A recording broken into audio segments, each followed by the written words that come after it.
routes. Already we have digitized the cattle routes in this country. We have digitized also available dams. We have also digitized those grazing reserves. So at the click of the button, we are leveraging technology to ensure that we can see whatever is happening in all the grazing reserves nationwide.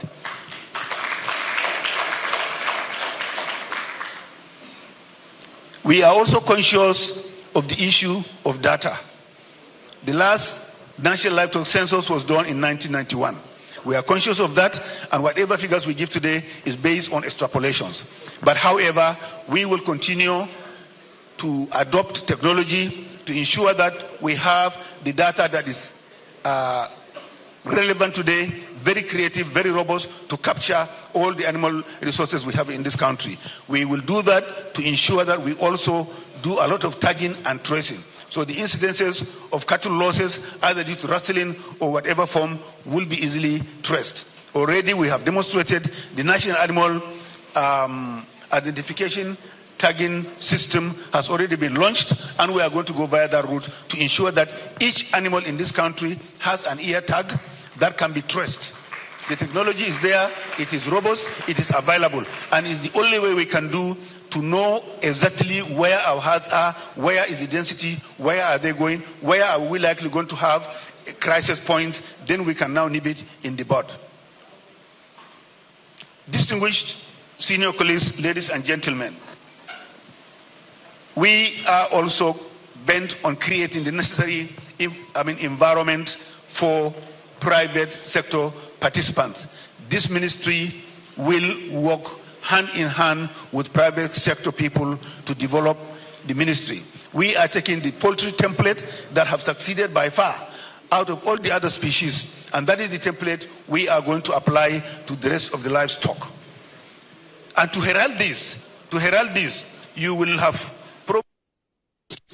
of our journey with Mr. President during the G20 summit in Brazil near de Janeiro, where on the sidelines we were able to visit a number of global players in the livestock industry in Brazil. And at the end of the day, we were lucky with Mr. President's presence there. We had a commitment from JBS-SA, the biggest player in the red meat industry, to come to Nigeria and invest to the tune of $2.5 billion. And today, there is no testament to the vision of Mr. President that this singular investment commitment from the biggest player in Brazil, it heralds a global South cooperation. And as I'm talking to you, we are going to receive the next team to concretize this investment plan tomorrow here in Nigeria.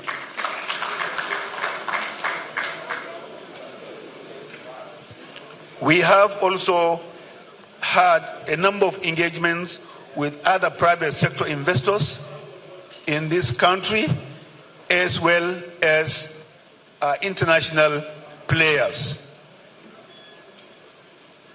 We have received a lot of presentations from many of the embassies in this country.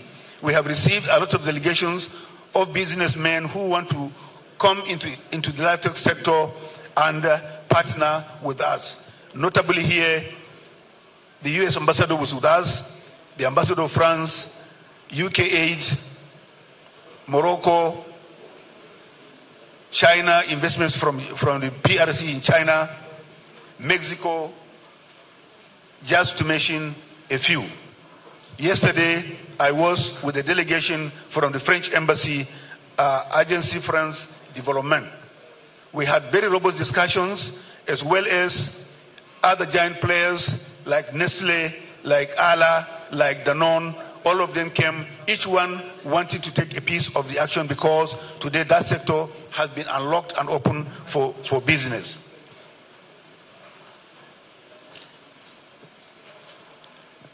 An example of what is going to happen is what I want to say here next.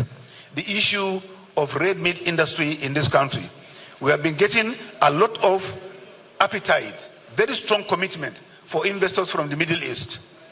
However, we are not ready to key into that, simply because of the traditional slaughterhouses we have in this country that are not meeting the hygienic standards of international consumers. You would have probably seen pictures of our visit to the Amosun Central Abattoir in Ibadan. To say the least, that is not what red meat processing should be in this country. And already we have started engaging with a lot of investors in the red meat industry. We have taken an inventory of about 13 abattoirs in the country. Many of them are not functional. Many are under lock and key. We are talking with those investors, including the subnational governments, to get partners to start working on the backward integration so as to ensure that satisfactory feedstock in terms of number of animals as well as bulls, poultry, small ruminants are secured in their prime age and body build and have sufficient quantity for processing in these abattoirs. How do we do that? For us here, we are coming with a number of initiatives that will suit our economic and social dynamics, organizing outgrowers.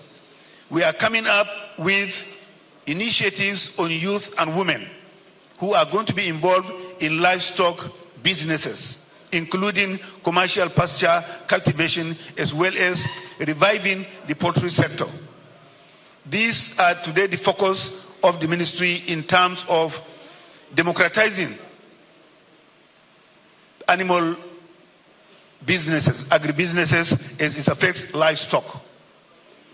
And we do believe that with the kind of reach out we have today, these programs are going to resonate across the country. That is our intention, and that's how we are going to do it. We are already talking with development partners, development banks that are ready to key into this robust program of organizing youth and women across the country. We call them initiatives, initiatives for women in livestock, initiative on youth in livestock. We have already reached out to some of these organizations that have already visited us, and this is the trajectory to go. Furthermore, we are also leveraging on what is happening today. We have two dominant institutes in the country.